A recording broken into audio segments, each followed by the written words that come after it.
ఏమైంది రాజు? మాతో ఏమైనా చెప్పాలా? ఏదైనా అడగాలనుకుంటే అడగండి బాబు, పర్వాలేదు. అడగరా? అడగాలి, కానీ ఎలా అడగాలో తెలియట్లేదు అంకుల్. అంత మొహమాటం ఎందుకు? పర్వాలేదు, అడగండి. అడగమని నేనేమి చెప్పలేదే. ఏం అడుగుతా ఉండారు వీళ్ళు? అంటే కౌశికి గారు, మా ఆచారం ప్రకారం అమ్మాయికి గోల్డ్ బట్టలు పెట్టిన తర్వాత మేము ఒట్టి చేతులతో తిరిగి వెళ్ళకూడదు. ఓ, అదే మీరు అల్లుడికి ఏదో ఒకటి పెట్టి పంపించాలి కదా, అదే ఎలా అడగాలో అని ఆలోచిస్తున్నాం బావగారు. అత్తయ్య, ఇందులో అంత మొహమాట పడ్డానికే ఉంది. ఒక్క మాట చెప్తే సరిపోతుంది కదా. చెప్పు బాబు, ఏం కావాలి మీకు?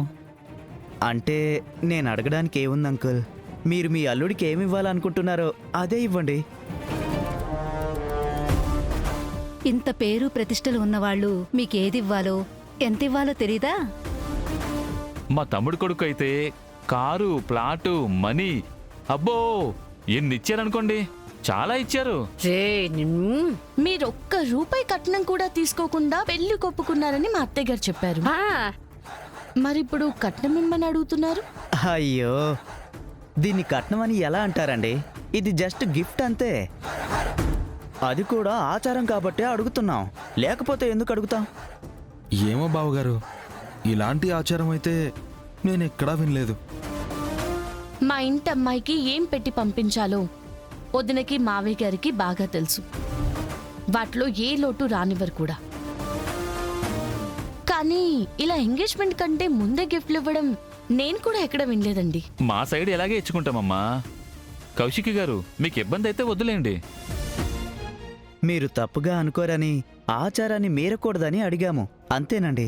ఇందులో తప్పుగా అనుకోవడానికి ఏముంది రాజు? మా ఇంటమ్మాయినే మీ ఇంటికి పంపిస్తున్నాం, అలాంటిది ఇలాంటి వాటి దగ్గర ఆలోచిస్తామా? ఇప్పుడే వస్తానుండండి. బో, ఒక్క నిమిషము. అమ్మి కౌశికి, మనకి ఇట్టంటి ఆచారం ఏం లేదు కదా, ఇప్పుడెందుకు కొత్తగా ఇవన్నీ చేయడము? ఎంగేజ్మెంట్ రోజున మళ్ళా ఎట్లాగూ వస్తారు కదా. అదేదో ఇప్పుడే ఇచ్చేద్దామమ్మా. అబ్బో, ఏమవుతుంది? వాళ్ళ ఆచారాన్ని ఎందుకు కాదండం? ఇప్పుడు కావాలంటే ఏ 10,000 25,000 ఇవ్వండి. 10,000 ఇచ్చినా మనం ఇవ్వాల్సినంత ఇచ్చినా ఒకటే కదా పిన్ని. అలాంటప్పుడు ఎందుకు తక్కువ ఇవ్వడం?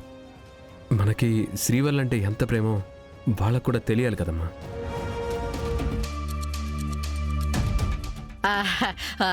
తెలిసేదానికి చెప్తే సరిపోతుంది కదా బోడా, దానికి డబ్బు ఇవ్వడం దేనికి? నాకు కూడా అత్తయ్య గారు చెప్పిందే కరెక్ట్ అనిపిస్తుంది వదినా. ఇప్పుడేదో ఒట్టి చేతులతో పంపకుండా ఉంటే సరిపోతుంది కదా. అంతే. అయ్యో, మాకు కోట్లు కావాలి, ఫ్లాట్లు కావాలని అడగట్లేదు సిస్టర్. ఏదో మీ రేంజ్కి తగ్గట్టు ఏదో ఒకటి ఇవ్వమని చెప్తున్నాం, అంతే. అయినా డబ్బు మేమేం చేసుకుంటామండి. మీరేమిచ్చినా ఎంత ఇచ్చినా మీ అమ్మాయికే కదా. ఆహా, అంతే కదా. మాకే బోల్డ్ అంత ఆస్తుంది. మీ మాటల్లో తప్ప మీ ఆస్తి ఎక్కడా కనిపించట్లేదు. బాబు, ఏదో అంటున్నావేంటి? ఏం లేదండి, మంచి ఆచారం అంటున్నాను. అంకుల్, మీరిచ్చేదేదో ఇస్తే ఇక మేము స్టార్ట్ అయిపోతాం. రాహుకాలం వచ్చేలోపు మేము వెళ్ళిపోవాలి. సరే బాబు. బో, ఏంద్రా నువ్వు చేస్తుంటది? ఏంటత్తయ్య ఇది? మీరు వాళ్ళని డబ్బులు ఎందుకు అడగమని చెప్పారు? నేనేటి కళ్ళకి చెప్తానమ్మీ, ఈ దొంగ మొహలే నాకు తెలియకుండా ప్లాన్ చేసినట్టుండారు. జగదాత్రి కేదార్ ఏదో ఒకటి చేసి ఈ పెళ్లి ఆపుతారేమోనని భయపడ్డాం, కానీ వీళ్ళ దగ్గరుండి మరి పెళ్లి చెడుగొట్టేలా ఉన్నారు. బయటికి పోయినాక ఇళ్ళ పని చెప్తానుండమ్మే. బ్యాగ్ తీసుకొస్తున్నారండి.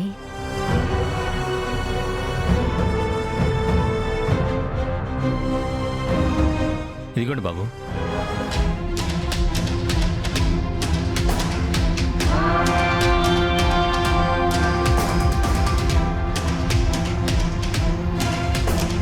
₹1,00,00,000 ఉన్నాయి బాబు. ₹1,00,00,000? కోటి అమ్మా.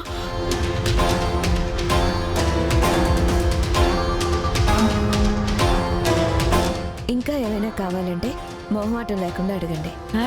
ఇవ్వడానికి మాకేం అభ్యంతరం లేదు. ప్రస్తుతానికి ఇది చాలండి, మిగతాది తర్వాత చూసుకుందాం. అమ్మా నాన్న, ఇక పదండి వెళ్ళిపోదాం. పదవే వెళ్దాం. రేయ్, ఏం చేస్తా ఉంటారా? మర్యాదగా బ్యాగ్ ఇక్కడ పెట్టిపో. వెళ్ళొస్తాం మేడం. వెళ్ళొస్తామండి. మంచిది. వెళ్ళొస్తామ్మా. అయ్యో, నేను వెళ్ళి వాళ్ళని పంపించేసి వస్తానమ్మి.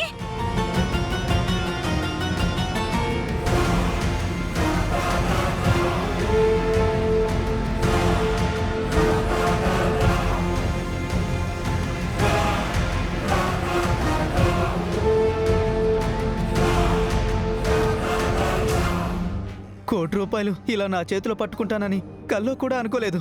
పదండి పదండి. రేయ్,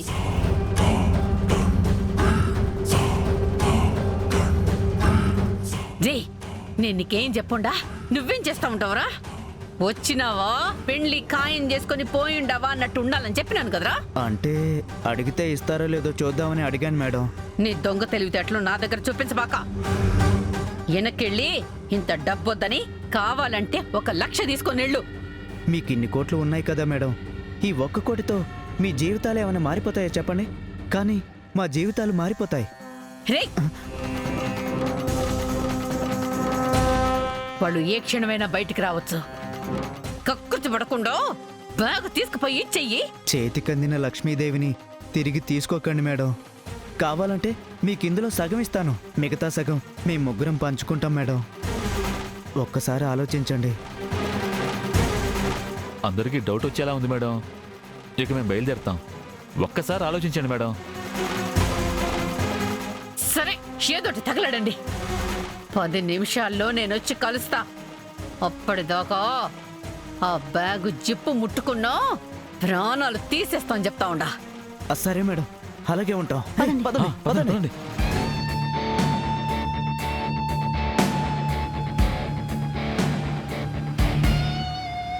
కర్మ కర్మ కర్మ, ఇట్లాంటి వాళ్ళందరూ నాకే తగులుతారు. ఛీ! మన కళ్ళ ముందే చీట్ చేసి ₹1 తీసుకుని వెళ్ళిపోతున్నారు దాత్రే. పిన్ని తెచ్చిన సంబంధం కాబట్టి మనం ఏం మాట్లాడలేకపోతున్నాం. మనం వాళ్ళ గురించి బయట పెట్టాలంటే కష్టం, కానీ అన్నీ తెలిసిన అత్తయ్య గారు బయట పెడితే ఆ, ఇదంతా పిన్ని ప్లాన్ కదా దాత్రే. దాన్ని ఆవిడే ఎందుకు బయట పెడుతుంది?